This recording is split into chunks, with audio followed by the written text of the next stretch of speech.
So, good afternoon. Again, we're going to talk about slope of a line.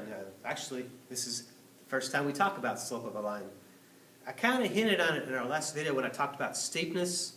So, slope, a lot of times it's denoted by the letter M in algebra. So if you see that letter M, a lot of times it's going to refer to the slope of the line. A definition of slope is, it basically describes the steepness of a line. Okay? For us, a lot of times we think about steepness, like a hill. Hill has a steepness, or a mountainside has a steepness. If you talk about skiing, and you kind of think of mountainside, there are steep mountains. If you've ever gone skiing, I've kind of stayed on the bunny slopes where I didn't have much steepness at all. So, slope, a lot of times you'll hear that word associated with steepness, mountains and stuff, and they have that kind of slant to them.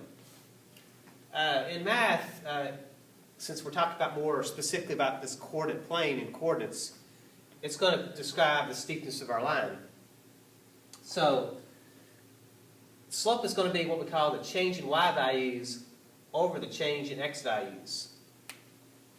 Sometimes it's denoted as rise over run, because again, rise, just like the sun does, the sun kind of goes up and then it kind of goes down. So the rise kind of implies the y direction.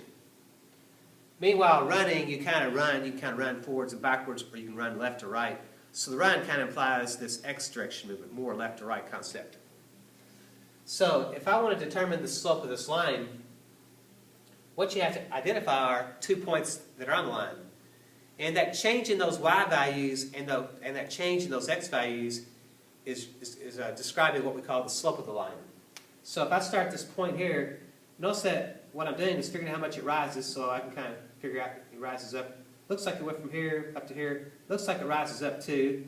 And then it runs over to this spot. So it's a run of, looks like a run of 3.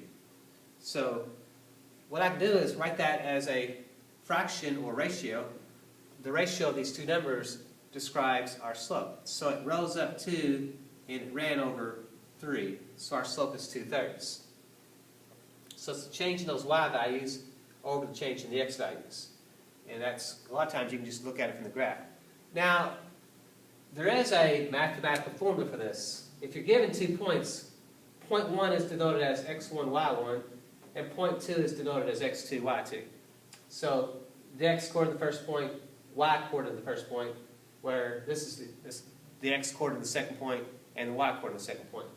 So slope can be defined by, again, change implies subtraction. If you're trying to find the change between two numbers, like what's the change in a 5 and a 3, the change in 5 and 3 would be a 2, and that actually is a subtraction problem. So when I talk about this change, that's going to imply that we subtract those y values, and on the bottom we're going to be subtracting those x values to find their change. So if I identify 3, 0 as 0.1, so 3, 0 as 0.1, and 0, 2 is 0.2,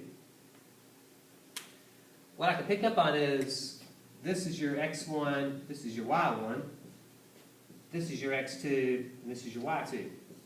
So in my formula, my slope can be calculated as y2 minus y1, so 2 minus 0. And on the bottom I should have 0, x2 minus x1, so 0 minus 3. Let's see here, something's not quite right. Oh, that wasn't it. That was actually a negative 3, wasn't it? So I have a negative 3, 0. So 0 minus a negative 3. That's making better sense to me. So that was actually a negative 3, 0. Okay? So if my point 1 is negative 3, 0, and my point 2 is 0, 2, I could then use y2 minus y1, 2 minus 0. x2 minus x1 is going to be 0 minus negative 3. So we see that the top is going to be just 2. On the bottom, we know that 0, and when you see that opposite of a negative 3, that means 0 plus 3. Therefore, we have 2 over 3, and we do indeed get our 2/3 that way. So slope can be calculated 2 different ways. If I know the points, I can graph the points and identify that rise and run, or I could actually use a mathematical formula to determine the slope. So there are a couple options here. We kind of will explore those as we go on. Also notice that this line, if I'm going from left to right, is kind of going up. We call that a positive slope. So this line here is said to have a positive slope. A lot of times, what I'll associate this with is a little hiker, a little backpack. So I got a little hiker with a backpack. My little hiker, if he's going uphill, that's considered a positive slope. You know, some people call this guy Fred back in the day.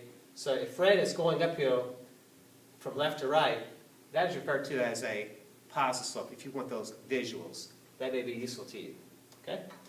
So this line would have what we call a positive slope, and it would be, because notice the number is a positive number. 2/3 is actually a positive value. Let's see what else we can come up with. Stay tuned.